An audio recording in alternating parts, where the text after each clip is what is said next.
नमस्कार, मैं हूं आपके साथ नावेद माजिद और आप देख रहे हैं सी न्यूज़ भारत। वक्त हो चुका है न्यूज़ बुलेटिन का, जिसमें हम जानेंगे कि कहां बीएसएफ के जवानों ने किया फ्लैग मार्च, कहां मनाया गया राष्ट्रीय बालिका दिवस। साथ ही जानेंगे कि कहां भानु के कार्यकर्ताओं ने किया बैठक का आयोजन। इन सभी खबरों पर चर्चा करेंगे विस्तार से।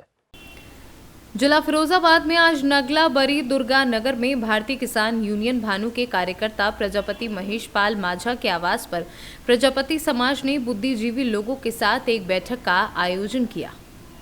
फिरोजाबाद से सीनू संवाददाता सन्नेश कुमार गुप्ता की रिपोर्ट। फिरोजाबाद के थाना शिकोहाबाद पुलिस ने यूपी टेट परीक्षा में सॉल्वर बिठाने वाले गैंग के 8 अभियुक्तों को मौके से गिरफ्तार किया है, जिनके कब्जे से 8 अदद मोबाइल फोन, 2320 रुपए नकद, आधार कार्ड भी मिले हैं। जहां शिक्षक पात्रता परीक्षा के प्रवेश पत्र की छाया प्रतियां, 7 अदद एक पैन कार्ड भी बरामद किया है। चंद्रपाल, ये काम आप कब से कर रहे हो?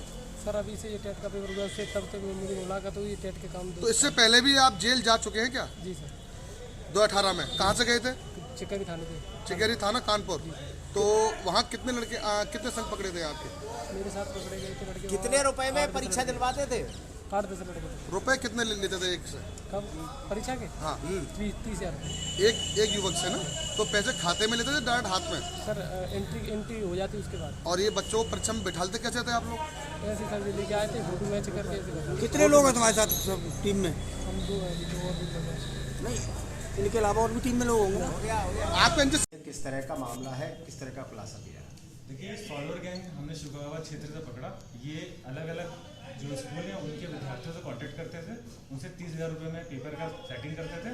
उसके बाद अलग विद्यार्थियों को बुला के परीक्षा दिलाते थे। और इस जो तीनों को हमने अलग अलग सेंटर से पकड़ा है। कितने लोग पकड़े गए सर? इसमें 8 लोग की गिरफ्तारी हुई है और 6 लोग फरार हैं, जिनके प्रवेश पत्र हमको मिले हैं, जिन्होंने इनसे 30,000 रुपये में सेटिंग की थी। किस तरह का और सामान इनसे पकड़ा गया है? इनसे 8 मोबाइल, करीबन 2,500 रुपये और 5 आधार कार्ड, 7 टीईटी के प्रवेश पत्र और 7। फिरोजाबाद से सीनू संवाददाता सन्नेश कुमार गुप्ता की रिपोर्ट। आज राष्ट्रीय बालिका दिवस के अवसर पर ग्राम पंचायत आसेहार में तेजस्विनी परियोजना के द्वारा पोस्टर, स्लोगन, दीवार चित्रकारी, लेख चित्रकारी प्रतियोगिता का आयोजन किया गया। इस प्रतियोगिता में बैगा टोला एवं महुगाई 1 के किशोरियों के द्वारा हस्तकला, चित्रकारी, प्रदर्शन, नाटक प्रस्तुत किया गया। किशोरियों के द्वारा नाटक के माध्यम से ये बताया गया कि बेटा बेटी में कोई फर्क नहीं होता। इस कार्यक्रम में मुख्य अतिथि के रूप में कौशल किशोर बच्चन व मुखिया देव सागर राम उपस्थित थे। झारखंड से सीनू संवाददाता अमित कुमार शर्मा की रिपोर्ट। थाना प्रभारी संदीप बालियान के नेतृत्व में एसएसआई नवीन कुमार सैनी, गागलाहेड़ी चौकी इंचार्ज राहुल देशवाल ने बीएसएफ के जवानों के साथ मुख्य बाजार व नगर में फ्लैग मार्च निकाला। क्षेत्रवासियों से विधानसभा चुनाव में शांतिपूर्ण मतदान कराने हेतु चुनाव में सहयोग की अपील करते हुए फ्लैग मार्च का मुख्य उद्देश्य चुनाव के दौरान लोगों के मन से किसी भी प्रकार के भय को निकालना व निडर होकर मतदान करना तथा थाना क्षेत्र में शांति व कानून व्यवस्था कायम रखने हेतु फ्लैग मार्च निकाला गया। सहारनपुर से सीनू संवाददाता प्रदीप धीमान की रिपोर्ट।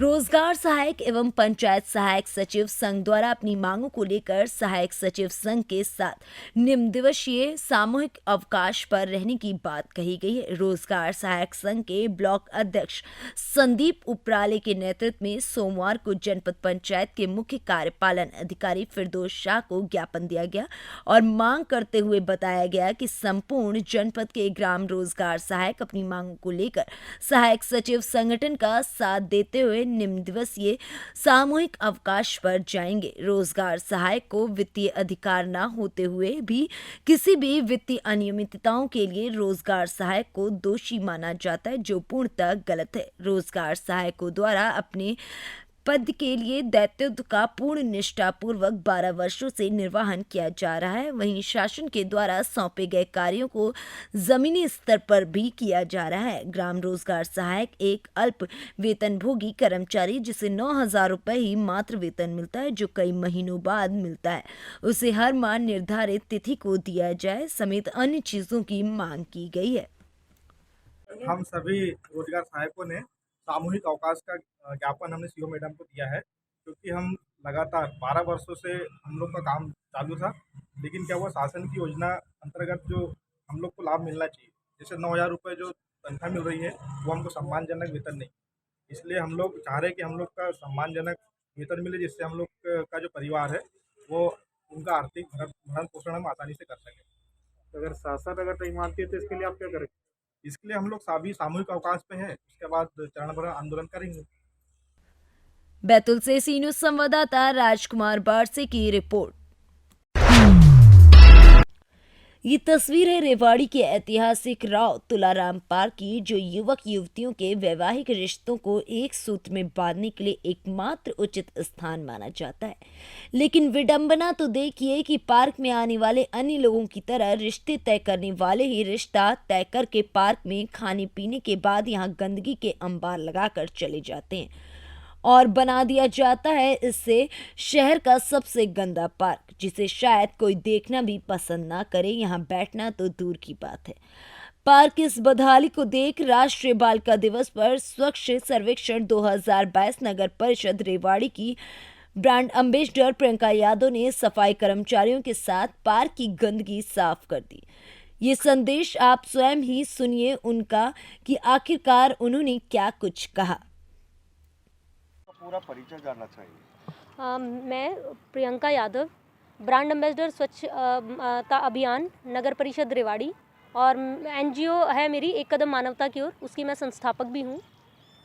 प्रियंका, आज आप यहाँ पर राव तुलाराम पार्क, जो एक ऐतिहासिक पार्क है, रोज़ यहाँ पर सैकड़ों लोग सैर सपाटा करने के लिए आते हैं, धूप सेकने के लिए यहाँ पर आते हैं। आज आप यहाँ पर सफाई कर रहे हैं और बालिका दिवस, राष्ट्रीय बालिका दिवस पर क्या कहेंगे? राष्ट्रीय सबसे पहले तो मैं सभी लोगों को आज राष्ट्रीय बालिका दिवस की हार्दिक बधाई देती हूँ। और जैसा कि सब जानते हैं, आज राष्ट्रीय बालिका दिवस है और हमारा ये जो स्वच्छता अभियान है, लगभग पिछले 1 माह से नगर परिषद के साथ हमारा ये अभियान चल रहा है। हमें पता चला, पहले भी हम 10-20 दिन पहले भी इस पार्क को साफ़ करके गए थे। हमारे जितने भी सफाई कर्मचारी बंधुओं की टीम थी, हमें काफ़ी कोऑपरेट किया और हमने इस पार्क को बहुत साफ़ सुथरा कर दिया था। लेकिन अभी हमें कल फिर से हमने इसकी हालात देखे तो हमें लगा कि शायद हमें एक बार फिर से इसमें आकर ये सफाई करनी है। और आज से अच्छा शुभ दिन तो कोई हो नहीं सकता, क्योंकि आज बालिका दिवस भी है और एक बालिका होने के नाते मैं अपने सामाजिक कर्तव्य को समझ। हरियाणा से सी न्यूज संवाददाता चैन सिंह की रिपोर्ट। मध्य प्रदेश के मुख्यमंत्री कैलारस जनपद पंचायत की ग्राम पंचायत सगोरिया में पहुंचकर कार्यकर्ताओं के साथ बूथ विस्तार को लेकर बैठक की। वहीं मुख्यमंत्री शिवराज सिंह चौहान हेलीपैड पर जैसे ही पहुंचे, भाजपा कार्यकर्ताओं ने उनका स्वागत किया, जिसके बाद मुख्यमंत्री शिवराज सिंह चौहान गाड़ियों के काफिले के साथ कार्यकर्ताओं के साथ बैठक में सम्मिलित हुए। इसके बाद मुख्यमंत्री शिवराज सिंह चौहान जनता जनार्दन के बीच पहुंचकर लोगों को संबोधित करने पहुंचे, जहां मुख्यमंत्री ने अनेक योजनाओं की घोषणा की। 880 करोड़ 57 लाख की सौगात जनता को मुख्यमंत्री ने दी है। सबलगढ़ से सी न्यूज संवाददाता अमन परमार की रिपोर्ट। महिला अधिकारिता एवं महिला बाल विकास विभाग की ओर टीकमगढ़ शहर के उत्सव भवन में सोमवार की दोपहर राष्ट्रीय बालिका दिवस पर राज्य स्तरीय सम्मान समारोह का आयोजन किया गया। सम्मान समारोह में टीकमगढ़ शहर की बालिकाओं द्वारा अलग अलग क्षेत्रों में नाम रोशन किया एवं बालिका सशक्तिकरण के क्षेत्र में उत्कृष्ट कार्य करने वाले लोगों व संस्थानों को भी सम्मानित किया गया। सम्मान समारोह में मुख्य अतिथि के रूप में उपस्थित भारत सरकार में न्यायिक विभाग में मंत्री वीरेंद्र कुमार खटिक उपस्थित रहे, जिन्होंने टीकमगढ़ जिले का नाम रोशन करने वाली बालिकाओं का आभार व्यक्त किया एवं उनकी हर संभव मदद का आश्वासन भी दिया। उन्होंने कहा कि अब हमारे बीच बेटा एवं बेटियों के बीच की दीवार खत्म हो चुकी है, इसीलिए लड़कियां भी देश में नाम रोशन करें। कार्यक्रम में कलेक्टर सुभाष कुमार द्विवेदी, भारतीय जनता पार्टी के जिला अध्यक्ष अमित नूना, महिला बाल विकास अधिकारी ब्रजेश त्रिपाठी, महिला सशक्तिकरण अधिकारी बाल कल्याण समिति की अध्यक्ष प्रीति सिंह परमार के साथ अधिकारी, कर्मचारी एवं जन प्रतिनिधि मौजूद रहे। इसको लेकर आप क्या कहेंगे, क्या संदेश है? आज राष्ट्रीय बालिका दिवस पूरे देश में मनाया जाता है। आदरणीय नरेंद्र मोदी जी के प्रधानमंत्री बनने के बाद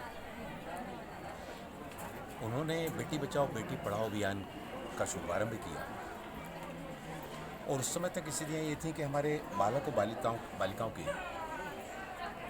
जेंडर अनुपात में काफ़ी असमानता थी। लेकिन इस अभियान के प्रारंभ होने के बाद सामाजिक सोच में बहुत परिवर्तन आया।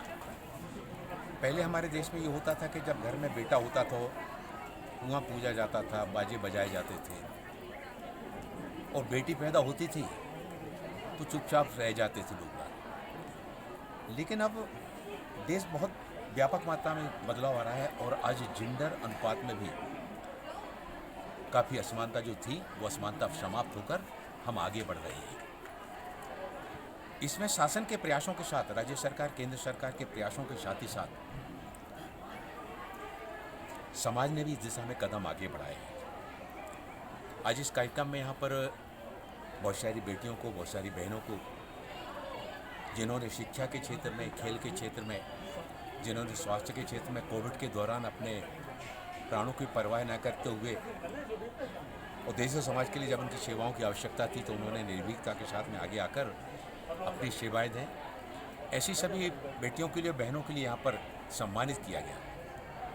बहुत सारी बेटियों को जब यहाँ पर सम्मानित किया जा रहा था, पुरस्कार दिया जा रहा था, मैं देख रहा था कि उनकी माएँ जो है ना, वो मोबाइल से उनकी फ़ोटो ले रही थी और उनकी माँ की आंखों में एक विशेष चमक देखने में आ रही थी कि हमारी बेटी ने अच्छा काम किया, इसके कारण से उसको प्रशासन के द्वारा और जनप्रतिनिधियों के द्वारा सम्मानित किया गया। इससे प्रेरणा बाकी भी हमारी बेटियों को और उनकी माँ को मिलती है कि हम अपनी बेटियों को उनके अंदर जिस क्षेत्र में काम करने की ललक है उस क्षेत्र में उनको आगे बढ़ने दिया जाए, ताकि एक और जहाँ उनकी प्रतिभाओं को आगे बढ़ने का अवसर मिले और हमारे हर क्षेत्र में, समाज जीवन के प्रत्येक क्षेत्र में बेटियां अपनी प्रतिभा से देश और समाज को आगे बढ़ाने में अपना योगदान दे सकें। बालिका दिवस के जिला स्तरीय कार्यक्रम में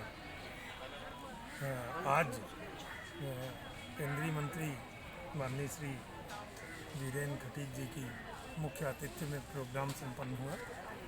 इस आयोजन का मुख्य उद्देश्य ये था कि जो समाज में बालिकाओं के प्रति कुरीतियाँ हैं उनसे समाज और सरकार की विभिन्न योजनाओं को जोड़कर किस तरीके से उसको शीघ्र ही समाप्त किया जाए, जिससे कि ज़िले की एवं देश की बालिकाएं देश के विकास में और निर्माण में अपना उत्कृष्ट योगदान दे सकें। इसी पे चर्चा हुई।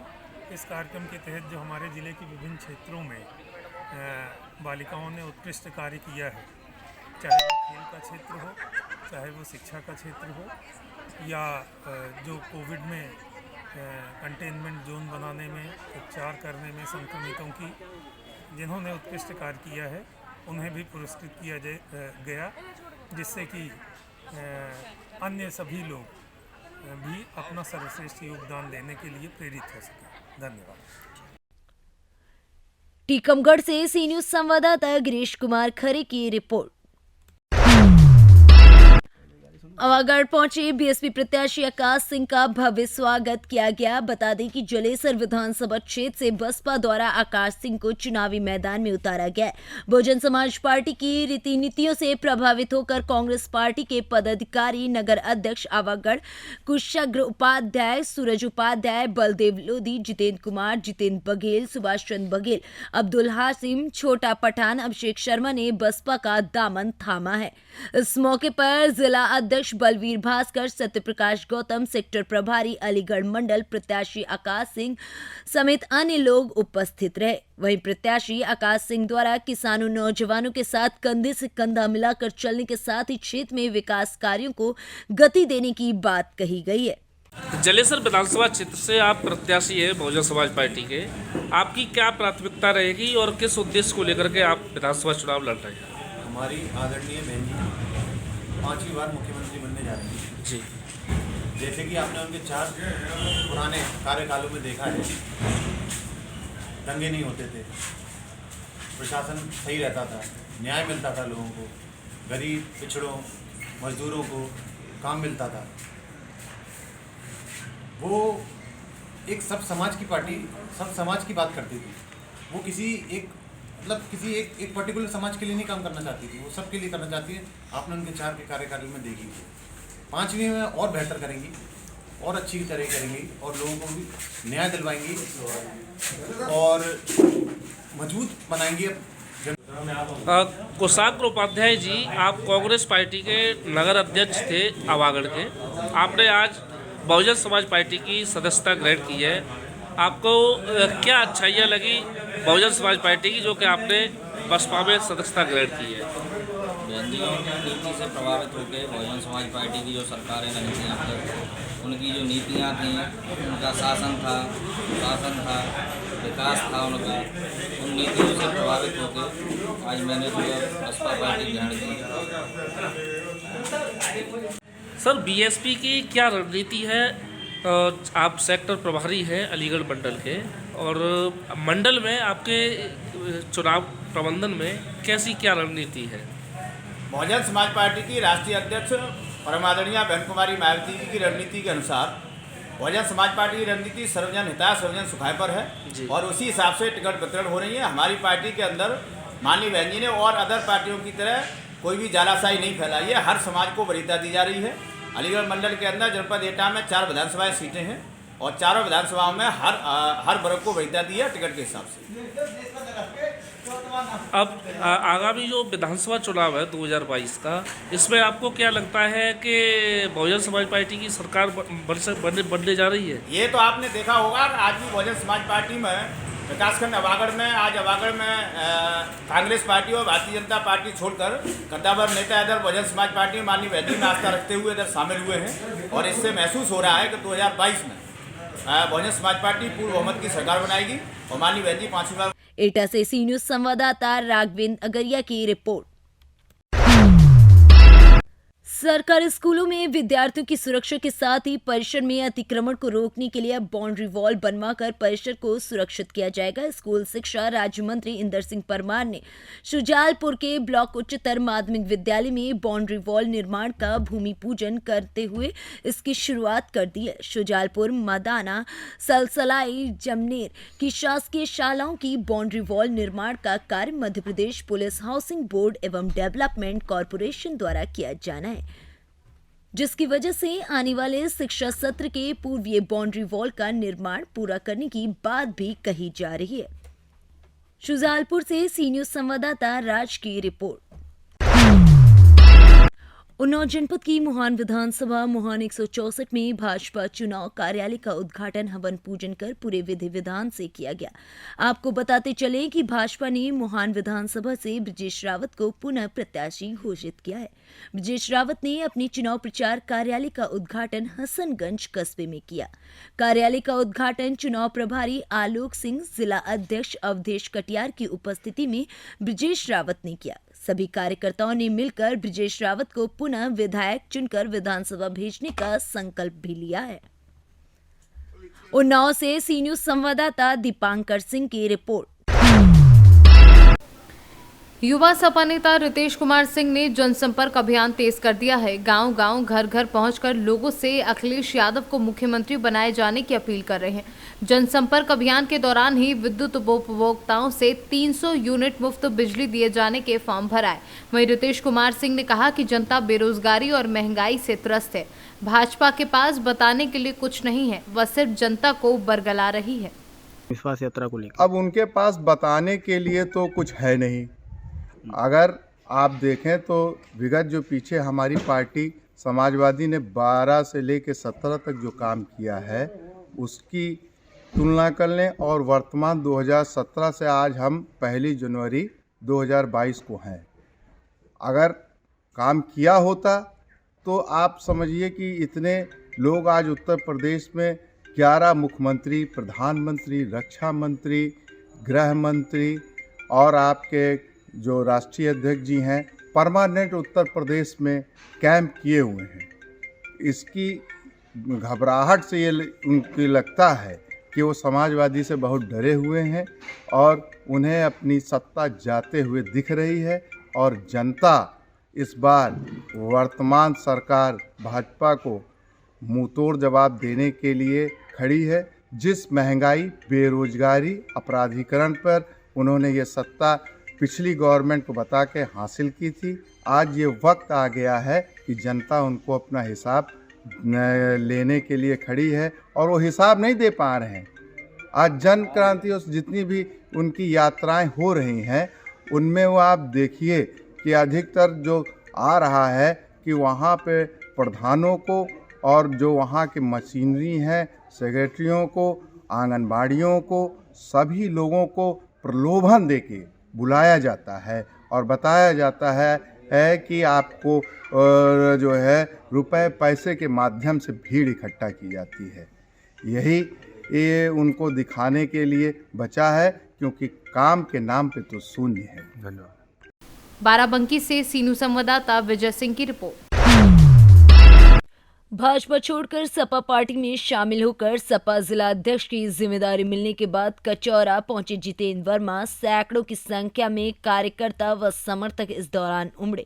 सपा प्रत्याशी मधुसूदन शर्मा एवं जिला अध्यक्ष जितेंद्र वर्मा ने चुनाव आयोग के आचार संहिता एवं कोविड नियमों की जमकर धज्जियां उड़ाई।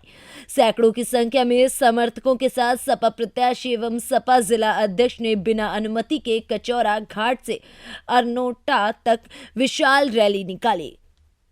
रैली में शामिल सैकड़ों की संख्या में समर्थक कार्यकर्ताओं ने आचार संहिता की जमकर धज्जियां उड़ाई, वहीं नारेबाजी भी की। रैली गुजरने के दौरान सपा पार्टी के कार्यकर्ताओं को पुलिस ने रोकने का प्रयास किया। पुलिस से अभद्र व्यवहार करते हुए कार्यकर्ता उलझते रहे। वहीं पुलिस ने 1 दर्जन सपा कार्यकर्ताओं की गाड़ियों को कब्जे में लेकर सीज कर अग्रिम कार्रवाई शुरू कर दी है।